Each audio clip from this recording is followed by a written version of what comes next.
Hey everybody, how you doing? It's Bruce here with Traveling with Bruce. Welcome to my show today. I'm going to talk to you today about the Norwegian Sun cruise ship. I'm going to give you the latest updates. I'm going to kind of recap what's been going on with this ship. It's been an unbelievable story, and I'll bring you right up to speed. Today's date, April the 12th, 2018.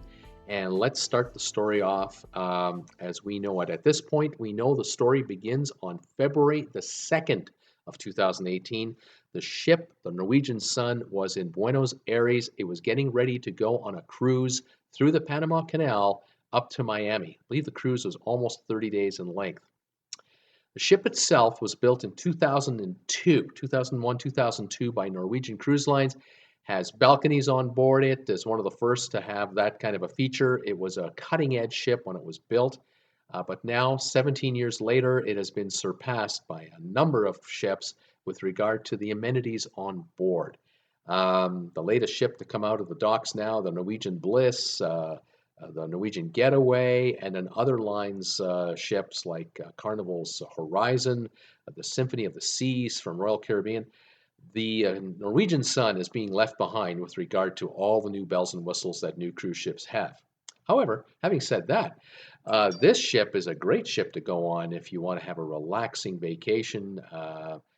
Enjoy the sun, enjoy a nice Caribbean cruise. This ship is ideal for that. It's certainly maybe not the first choice for children to run around like crazy, but for people like myself, my age, perfect. However, on February the 2nd, the ship was departing Buenos Aires, heading for Miami.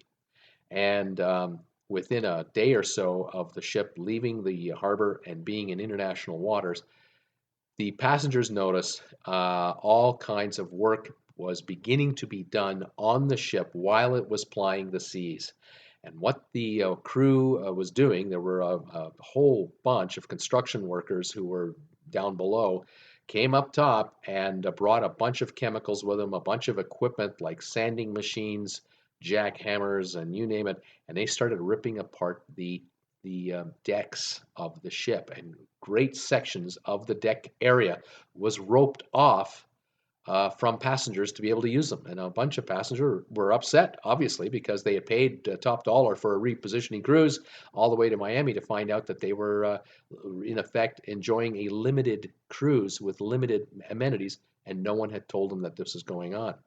The ship arrived in Miami. It had a quick turnaround cruise, and then it did a 1 week Western Caribbean cruise. And it ended up stopping in Grand Cayman and Cozumel.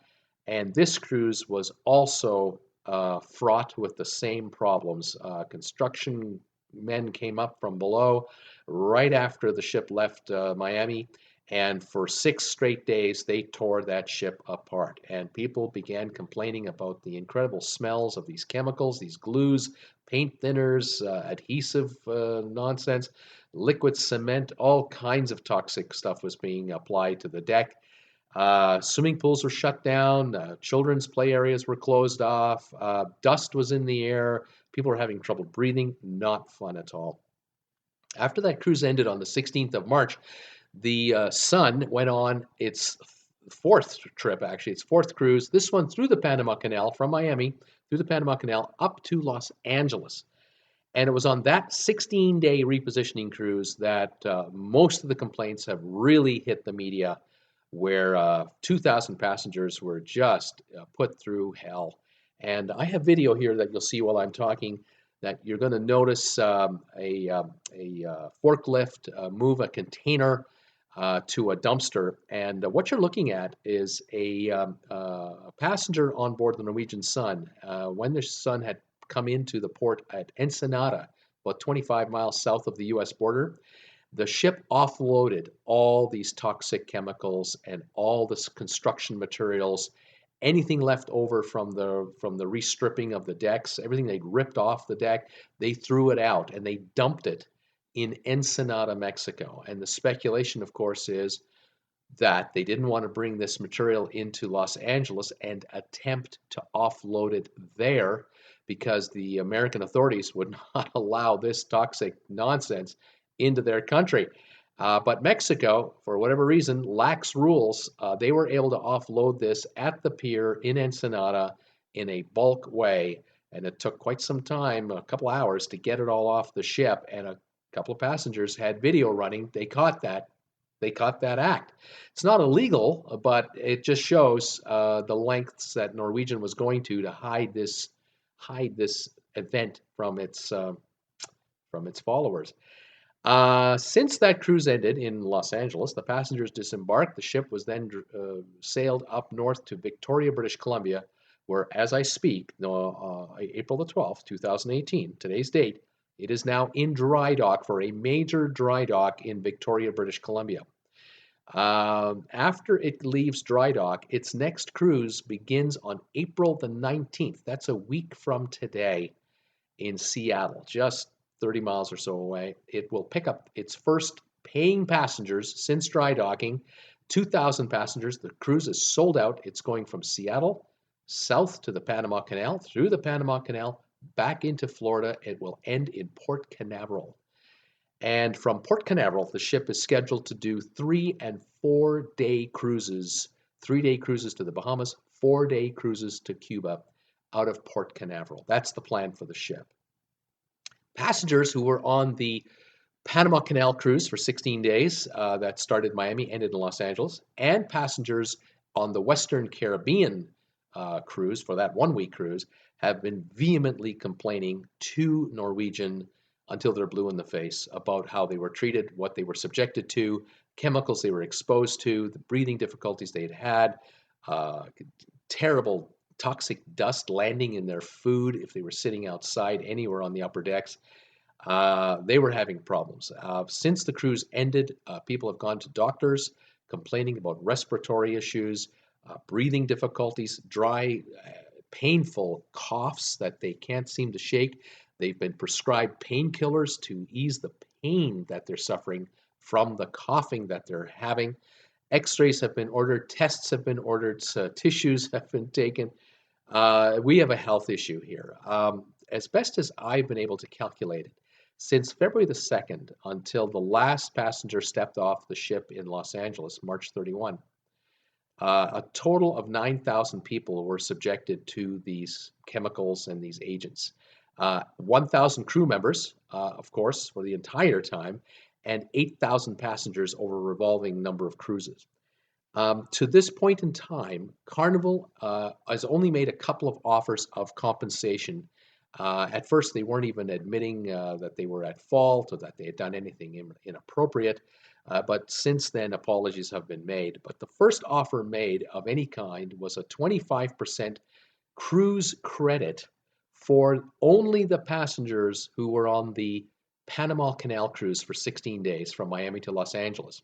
The cruise credit was equated out as if you paid $2,000 for your base fare, you would get a $500 credit against a future Norwegian cruise, but you only had 1 year to take advantage of it. Passengers were outraged and had no interest in that whatsoever. The line quickly followed up within about 4 or 5 days once national news outlets started picking up the story. A Facebook group page was created to gather evidence together from all the passengers. When Norwegian realized that these passengers were not going to give up that easily, they upped it to a 100% cruise credit, but not a refund, just a cruise credit on the base fare. Now, in both the 25% offer and the 100% offer, no refund was offered, and it did not cover the cost paid by the passengers for the port charges, taxes, and tipping, or any of the airfare to get to the ship or get home from the ship or hotel packages. Nothing else was covered. Only the base fare of the cruise was being used as the factor to determine what your credit would be. So in some cases, passengers were traveling on the Panamanian cruise. They paid $2,000 each for their base fare.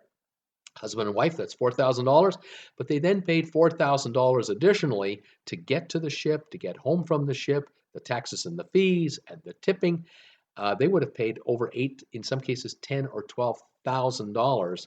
They're only being offered a $2,000 a person credit against a future Norwegian cruise. A lot of these folks don't want to be on a Norwegian cruise ever again. They just want their money back, and they'll take their business elsewhere. Norwegian has not offered any cash refund of any kind to any passenger. Now, I heard this morning, a rumor yesterday, but I saw it this morning, that passengers who were on the Western Caribbean cruise have been offered a 50% credit against a future cruise, again, against the base fare paid by the passengers for the cruise. They can't combine these credits, by the way, with any other specials or promotions, so they're very restrictive. And at this point, no one is taking the offer. The passengers are vehemently upset. They want a cash refund for what they were sold. They feel they were sold a bill of goods. They were deceived, hoodwinked, and they were subjected to harmful chemical agents over a prolonged period of time. And I keep asking, what about the crew? 60 days of this nonsense. How are they doing? We don't know. They're not available to the media to find out what's going on. It's being kept under wraps at this point. So that is the latest I have for all of you following the Norwegian Sun story, this being April the 12th, 2018. I will keep following this story to see where it takes us going forward. It is an unbelievable thing that has happened here. We're all watching the next cruise starting April the 19th, going to Port Canaveral. Will that still be a construction cruise? Will there still be hundreds of construction workers working on that ship to finish up all the finishing touches from dry dock? We don't know. We're going to find out starting a week from now. So stick with me. I will let you know. Subscribe to my channel if you like to keep on top of the story. There's a button over here. There's a button over there. Click the subscribe button. One of those two subscribe buttons has a bell notification icon beside it. If you press that button, you'll get automatic emails from YouTube letting you know every time I post a new video. I'm live Monday to Friday at 5 o'clock Eastern Time. Tuesdays, Thursdays, I throw in a second show at 8 o'clock Eastern Time.